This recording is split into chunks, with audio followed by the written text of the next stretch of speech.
ઓમ ગણેશ. ચાલો ફરી આજે સત્સંગ કરીએ. આજનો મારો મેન ટોપિક છે કે ભગવાન સૂર્ય દેવને અર્ઘ્યું કેવી રીતના આપવું જોઈએ ને શા માટે આપવું જોઈએ.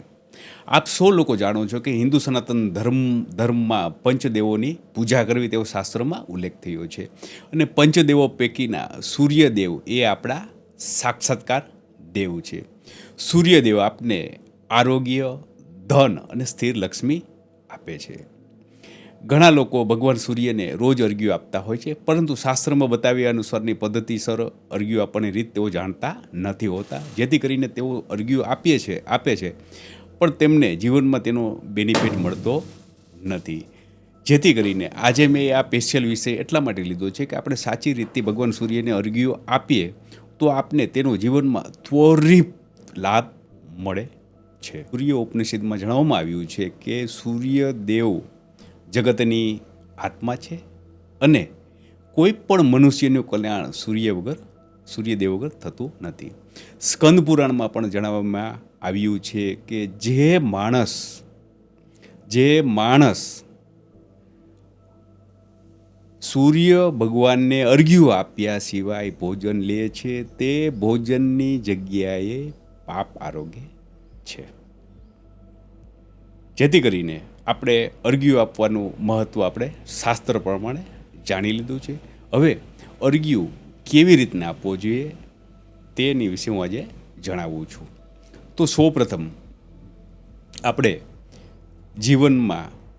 જીવનની શરૂઆત આપણે ભગવાનના નામ સ્મરણથી થાય છે અને દિવસની શરૂઆત જો સૂર્ય ભગવાનને અર્ઘ્ય આપવાથી થાય તો જીવનમાં કોઈ દુઃખ રહેતું નથી. તો આજેથી આપણે સંકલ્પ બધા કરશું કે આપણે નિયમિતપણે સૂર્ય ભગવાનને અર્ઘ્ય આપશું. તો કેવી રીતના આપવું જોઈએ? સવારમાં નાહી ધોઈ સ્વચ્છ વસ્ત્રો ધારણ કરી એ સૂર્ય ભગવાનને અર્ઘ્ય આપવાનું છે. પુરુષ છે તેનું ઉપલું વસ્ત્ર પહેરવાનું નથી, એટલે કે બુસ્કુટ ને ગંજી પહેરવાનું નથી. સ્ત્રીઓ માતાઓ પહેરી શકે છે, તેમાં કોઈ દોષ નથી. સૌપ્રથમ આપણે એક કળશ અથવા લોટો લેવાનો છે ને તાંબા પિત્તળનો હોય તો વધુ સારું. સ્ટીલનો લોટો વર્જિત માનવામાં આવે છે. તે લોટામાં આપણે શુદ્ધ જળ ભરવાનું છે. તેમાં લાલ ચંદન, પુષ્પ લાલ હોય તો વધુ સારું, અક્ષતો, ચોખા ને કંકુ ઉમેરવાનું છે.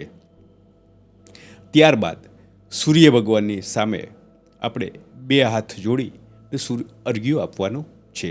તેમાં જે ધ્યાન રાખવાની બાબત છે એ હું વર્ણન કરું છું કે આપણે જે લોટો જળ ભર્યું છે તેના આપણે 3 ભાગ કરવાના છે. એટલે કે એક લોટામાંથી આપણે 3 વખત સૂર્ય ભગવાનને અર્ઘ્ય આપવાનું છે.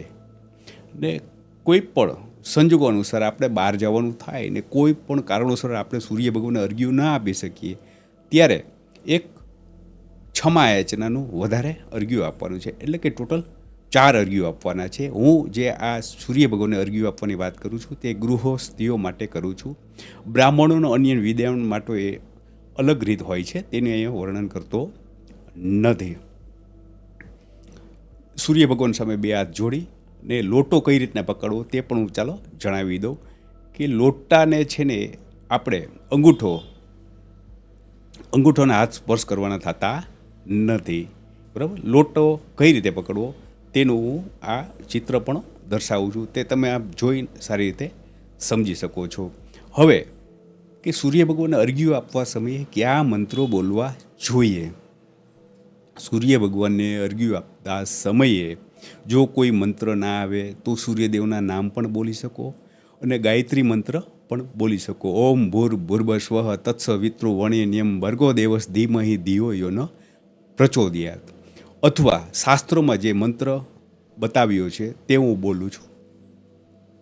અર્ઘ્યો ગૃહાણી દેવસ ગંધ પુષ્પ અક્ષતસઃ કરુણામ કુરુ મે દેવમ ગૃહાણી અર્ઘ્યો નમસ્તુતે. આ મંત્ર આપણે સૂર્ય ભગવાનને અર્ઘ્ય આપતા સમયે બોલવાનો છે.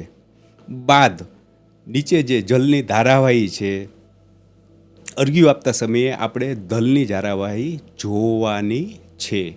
ટૂંકમાં સૂર્યદેવ, જલની ધારાવાહીને આપણે એક જ સ્થિતિમાં હોવા જોઈએ. લોટો જે છે એ આપણા માથાની ઉપરના ભાગમાં રાખવાનો છે, જેથી કરીને આપણે જલની ધારાવાહી સ્પષ્ટ રીતે જોઈ શકીએ.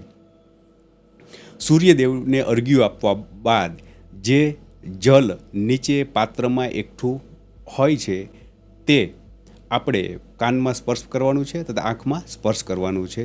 તે સમયે પણ એક મંત્ર બોલવાનો છે. અકાલ મૃત્યુ હરણમ સર્વવ્યાધિ વિનાશનમ સૂર્ય પાદોદકમ તીર્થ જઠર ધાર્ય ધામ્યહમ.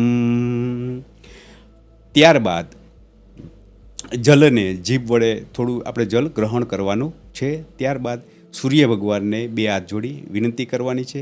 આ રીતે તમે અર્ઘ્ય આપશો એટલે શાસ્ત્રમાં જણાવ્યા અનુસાર પદ્ધતિસર અર્ઘ્ય આપશો તે સૂર્યદેવને સ્વીકાર્ય બરાબર ગણાશે અને તમને જીવનમાં આનો ત્વરિત લાભ મળશે. હવે બીજું ધ્યાનમાં રાખવા જેવી બાબત એ છે કે જે જલ છે નીચે એકત્રિત થયેલું છે તે આપણે પગમાં ન ઉડે તે માટે નીચે આપણે રૂમાલ ટુવાલ રાખી શકીએ અથવા એક પાત્ર રાખી શકીએ. બાદ અર્ઘ્ય આપ્યા પછી જે વધેલ જળ છે તેને આપણે તુલસીના ક્યારામાં રેડવાનું નથી. તેમ કરવાથી આપણે દોષ લાગે છે, જેથી કરીને આપણે ફૂલ જળના છાડામાં રેડવું જોઈએ. આ જે મેં તમને શાસ્ત્રમાં જણાવ્યા અનુસાર પદ્ધતિ સૂર્યદેવને અર્ઘ્ય આપવાની જણાવી છે. આ વિડીયો જોઈને તમને આનંદ થશે અને જીવનમાં અમલવારી કરી તમે તેનો ત્વરિત લાભ મેળવી શકશો. તો ચાલો ફરી મળશું નવા વિડીયો સાથે. જો તમને આ વિડીયો વસ્તુ પસંદ આવે તો અમારી ચેનલ વલ્લભ વાસ્તુને લાઈક કરજો, શેર કરજો, સબસ્ક્રાઈબ કરજો. ફરી મળશું નવા વિડીયો સાથે. ધન્યવાદ.